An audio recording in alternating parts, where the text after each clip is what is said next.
Buenas, hoy vamos a hacer un viaje fascinante en el tiempo, o mejor dicho, una exploración visual a través de un único periódico local, español, nada más y nada menos que del año 1885.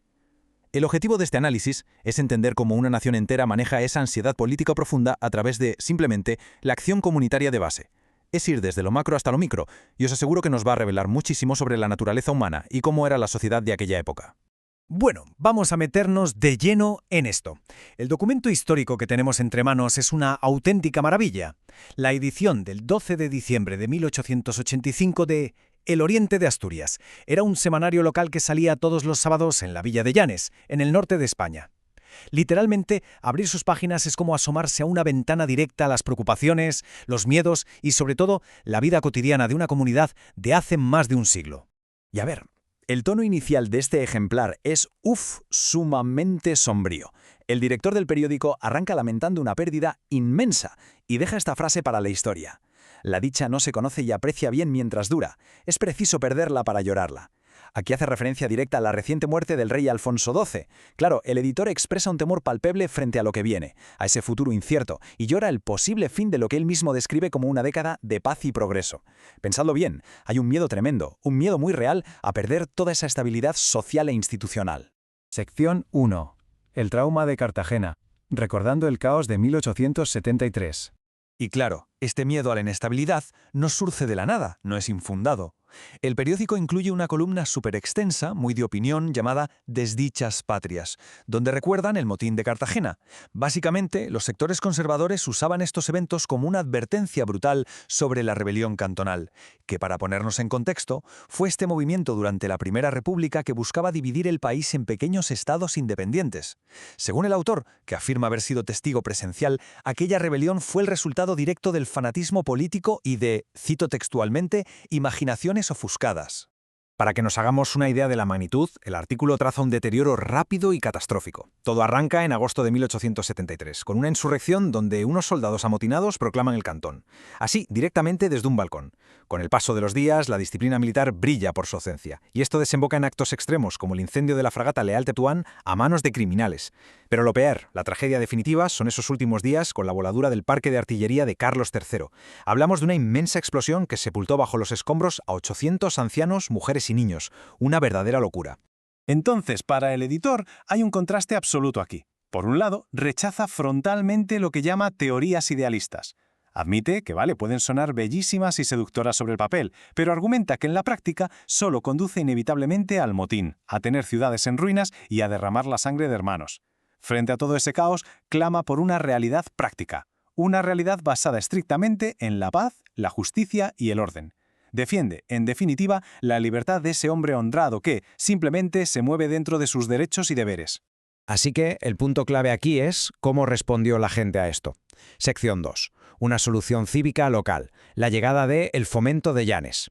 Ante ese pánico de que el desastre nacional se repitiera, la comunidad local no se iba a quedar de brazos cruzados. Se organizaron para construir una especie de cortafuegos moral y cívico, desde abajo. Y así nace el Fomento de Llanes. En las páginas centrales del semanario nos plantan, de forma íntegra, el elaboradísimo reglamento de esta nueva sociedad cívica, programada para arrancar en enero de 1886. Y ojo, no era el típico club social, era una organización con un fin muy específico: mejorar la instrucción pública, corregir las costumbres de la gente, fomentar la economía y hasta dar premios en metálico por actos heroicos. Ahora, lo que es realmente interesante de esto es la tremenda burocracia que se montó el pueblo para incentivar el bien común. Dividieron a los socios en 4 clases. Fijaos, los socios de honor eran palabras mayores, gente que había arriesgado su vida para salvar a otros en incendios o naufragios. Luego estaban los numerarios y supernumerarios, que eran los que aportaban el soporte económico con sus cuotas de 24 pesetas al año o 1 peseta al mes. Pero la categoría que de verdad nos muestra cómo pensaban en la época es la de mérito. Llegabas ahí creando empleo, siendo un docente excelente o demostrando una crianza moral intachable.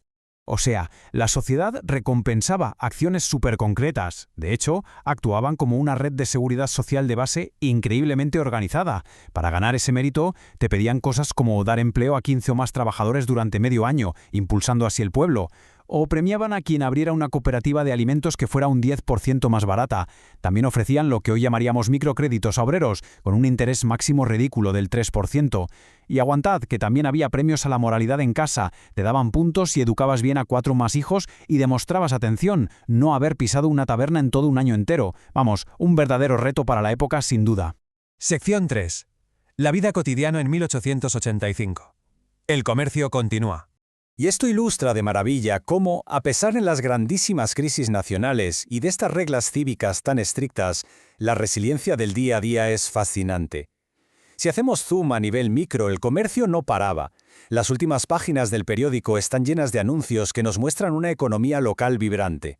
Por un lado tenemos a la modista Adela Tocornal anunciando trajes de señora y clases de corte, justo al lado de la sastrería de Abascal y compañía, que presumía de su elegante surtido de invierno para caballeros. La demanda de ir a la moda convivía perfectamente con el luto nacional.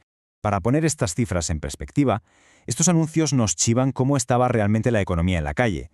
Mientras que encargarle la hechura de un traje de señora a Adela te costaba apenas entre 20 y 40 reales, hacerte un buen traje completo de abrigo en Abascal suponía desembolsar entre 60 y 150 pesetas, un dineral para la época. Es un contraste interesantísimo sobre cómo se valoraba el trabajo y los materiales en aquella sociedad decimonónica.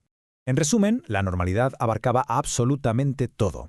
La maquinaria de la sociedad seguía avanzando imparable. La gente seguía yendo a tomar sus vinos y licores al Café de la Unión, construyendo o reformando casas con el maestro Genaro Córdoba, comparando caprichos en la platería de Celestino Quesada e incluso protegiendo su patrimonio, asegurándolo contra incendios con La Unión y el Fénix Español.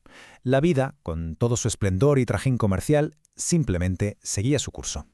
Lo que, lógicamente, nos lleva a una reflexión final.